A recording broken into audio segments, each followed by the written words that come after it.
Hello, YouTube family. It's me again, and I think I'm overdue for an update, so let me apologize for that. And then, number two, I'll get right into an update. From my last video, not the one with John, but the one before, where I talked about taking the herbs. I'm still taking those, and so far we haven't had any luck with that. The only things that have changed since my last video is, John and I are going to be relocating to a different state in the near future, as within the next 6 months. And one of the things that we talked about is the fact that our 3 embryos that we had left over from our IVF cycle were still frozen, or hopefully frozen, somewhere. So we wanted to try and get those transferred before we relocated, just because we didn't want to leave them behind. And although you can pay to have them transferred where you're going, I don't know how much of a cost it would be, and we try to save where we can.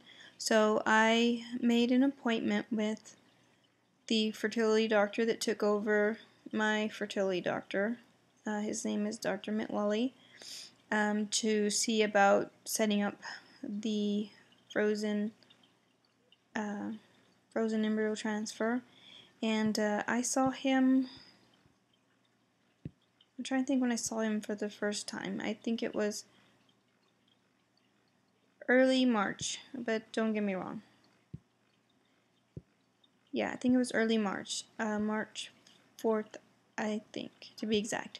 Alright, anyway, I saw him, a consultation appointment, and we talked about, our options as far as transferring the 3 remaining embryos. The only thing he said was that as of this moment, as of this time, any of the embryos he transferred of Dr. Bellows that were, left over have had 0% success. And so he's trying to say, he can't say that our embryos are not viable, but he can't say they are. He was just giving us that information so that we could make an educated decision. He said if you wanted to go ahead and spend the money to transfer them, he said he's totally fine with that, regardless of what we decide. He will make that money or not. It didn't matter to him. And that's information that I took back with me. But while I was there at the appointment, we talked about my history, birth history, and of course fertility issues. And one of the things he wanted to do, regardless of whether we chose to transfer those or not, was he wanted to go ahead and check my uterus and of course check the patency of my fallopian tubes, just to see where we stood, because he felt that if they're open, there really wasn't a reason to even have to worry about even doing IVF again.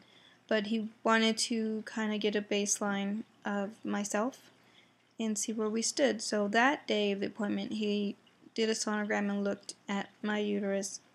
Of course, I had just ovulated. He said the lining looked good. He thought he saw a tiny bit of scar tissue at the base of the uterus, which he said could have been caused from preterm labor in my last 2 pregnancies. But otherwise, the lining, it looked fine. So what he said that we would do is we would pray for the next 2 weeks. Maybe we were able to have gotten pregnant, which of course that didn't happen.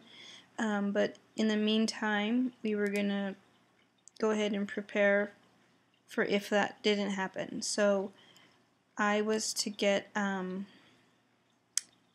of course he did all the lab draws that day too, of all the tests that they run. But he wanted me to get my blood checked on my cycle day 3, which I had that done, and then he wanted me to start letrozole, 2.5 milligrams PO, 1 pill on cycle day 3, 2 pills on cycle day 4, and 3 pills on cycle day 5. I don't know how many of you are familiar with that medication, but just in practice it's given, for women who have had breast cancer. It's an anti-estrogen type medication, and it helps, you know, to keep the cancer from coming back. How that works with fertility is that when you're telling your body that not to produce estrogen, well, then the rest of your pituitary glands are going to say, hey. So then they go into overdrive, and of course that's how you produce your extra follicles. The difference between the Clomid and this medication is that this medication has shown to have less side effects. There's not a risk of ovarian hyperstimulation like there is with the Clomid, and of course he had all the research. I don't know how many different articles of research he had written on it, but I saw those, and of course I picked those up and, you know, read about that. But anyway, so we did that, and then he went ahead and scheduled the HSG for the 25th of March, which we did on Monday. So the scan showed that my right fallopian tube was open and patent, no problem. The left was also open and patent, but maybe not. It didn't flush through as quickly as the right. And he thought maybe there might be a tiny bit of damage in the left fallopian tube. But of course, with taking an ovarian stimulant, I guess if you want to call it that, you know, with the ovaries producing follicles on both sides, that kind of takes that out of it because they'll be both active. So what we've gotten to do so far, since we still haven't made a decision on our embryos in storage, is that he wanted to go ahead and try and do an IUI. So next Monday, on April the 1st, April Fool's Day, I guess, but anyway, we will be doing the intrauterine insemination, and then hopefully with a lot of prayers and hope we will have success with that and see where we go. And then, like I said, once we decide about the embryos, I mean, there's a part of me, yes, there is a chance that they won't stick, it won't work if we transfer them, but in my eyes, they're still embryos. They still are babies, you know, and they're frozen, and I don't want them to just thaw them and throw them away, you know. So I think that it wouldn't, you know, hurt to try to transfer those if we're unsuccessful. So that's really what's going on right now.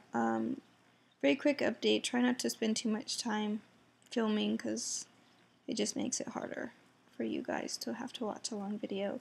I do want to thank all of you that recently have subscribed, those of you that have stayed with me this whole time. I appreciate that. It makes means a lot that you take the time out of your day to keep up with us, and hopefully one day we'll be able to make a we're pregnant video. I don't know if that's in the cards for us, but we're trying to play our hands as closely as possible to that. So you guys take care, have a great day, and of course, as always, any questions or comments, we love to read the comments, we love to answer questions. So thank you so much, and you guys take care, and you have a great day. Bye bye.